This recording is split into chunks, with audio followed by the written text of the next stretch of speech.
Village Média sur Europe 1, le journal du village. Avec un doc excellent, mais qui avait 10 ans. Et tous les jours, après les audiences, autre chiffre, mais cette fois-ci, c'est un chiffre tech. Oui, c'est 7 400 000. Et hier, Netflix a publié ses chiffres du premier trimestre 2018. Et là encore, c'est complètement dingo. 7 400 000, c'est le nombre de nouveaux abonnés de la plateforme américaine de vidéo à la demande. C'est le nombre de nouveaux abonnés qu'elle a recrutés en janvier, février, mars. Du coup, le nombre total d'abonnés est passé à 125 millions dans le monde entier. Netflix tout-puissant, c'est un big bang dans la culture mainstream mondiale pendant que les experts évaluent les conséquences, comme par exemple les salles de cinéma qui se vident. Netflix trace sa route, tenez-vous bien, au premier trimestre. La plateforme a enregistré une hausse de 62,8% de ses profits et de 40% de son chiffre d'affaires au-delà de toutes les prévisions. Immense sourire d'Edoui Plenel qui lève le pouce, non pas à cause des chiffres de Netflix, mais à cause d'un tweet qu'on vient de publier sur Village Média. On a la couverture d'un numéro de Pipolin. Vous pouvez nous suivre et regarder. Souvenir pour Edoui Plenel, Pipolin, 1957-1963. Tout à fait autre chose et beaucoup plus grave, l'affaire Denis Balbir qui a trouvé son épilogue hier. Oui, le commentateur de la Ligue Europa sur W9 ne sera suspendu qu'un match, celui de la demi-finale aller, prévu le 26 avril. Jeudi dernier, un courageux compte Twitter anonyme avait publié ses propos tenus après le match OM Leipzig. Balbir se lâche, après tout on est hors antenne, et il parle de l'équipe allemande, je cite « Je suis bien content que ces PD-là, arrogants au match aller, comme ils étaient sûrs de gagner, enfoirés. Bien sûr c'était nul, bien sûr on aimerait ne jamais plus entendre le mot PD lancé comme une insulte, bien sûr on est là dans l'homophobie crasse si répandue sur les terrains de foot. Mais il y a autre chose.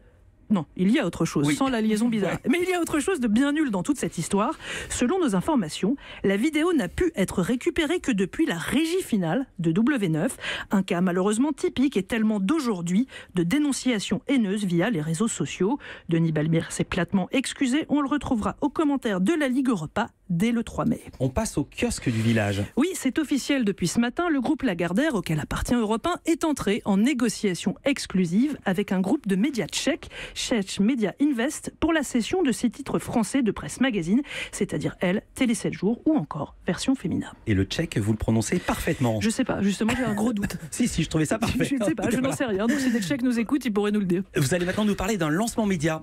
Oui, aujourd'hui c'est l'anniversaire de l'Humanité, fondée le 18 avril 1904 par Jaurès, mais pour faire plaisir à Edoui Plenel, j'ai décidé de parler du Figaro. Le vénérable journal de droite a une obsession, partagée d'ailleurs par toute la presse, rajeunir son lectorat. Et pour ça, il va chercher le Jones avec les dents là où il est, c'est-à-dire évidemment sur les réseaux sociaux. Dans quelques heures donc, le groupe Le Figaro lance MAD, média social 100% vidéo distribué sur Facebook, Instagram et YouTube.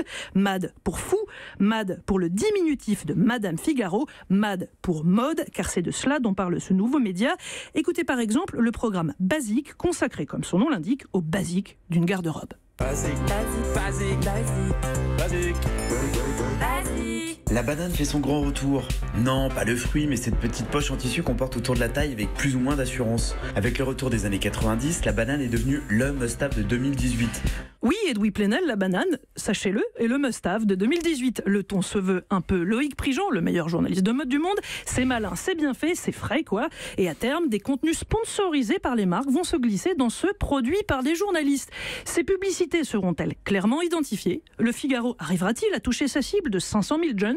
La suite au prochain numéro. Et puis on va terminer, Edoui Plenel, vous êtes concerné par une lettre ouverte à Emmanuel Macron. Oui, la liberté d'informer et par là même la démocratie est-elle en danger? Alors dit comme ça, ces mots paraissent très forts, mais les enjeux sont bien là. Aujourd'hui, 18 avril, la France doit appliquer la directive européenne sur le secret des affaires. Ça se passe au Sénat et tout peut aller très vite puisque les sénateurs doivent voter la proposition de loi via une procédure accélérée. Cette directive européenne, très décriée depuis 2 ans, veut rendre les informations des entreprises encore plus confidentielles.